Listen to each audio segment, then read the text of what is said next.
Maintaining your control structure or flow restrictor requires a confined space permit and should be left to professionals.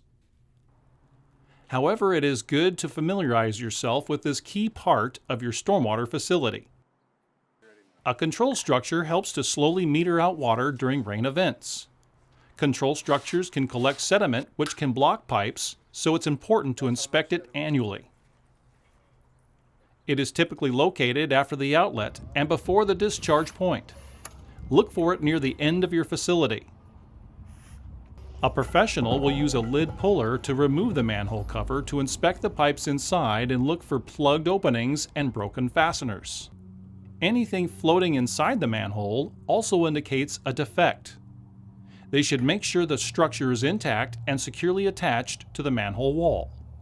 They should also measure the sediment. If the sediment is more than 25% of the sump depth, it needs to be cleaned out. Contact your local jurisdiction for information about inspections and requirements specific to your stormwater facility.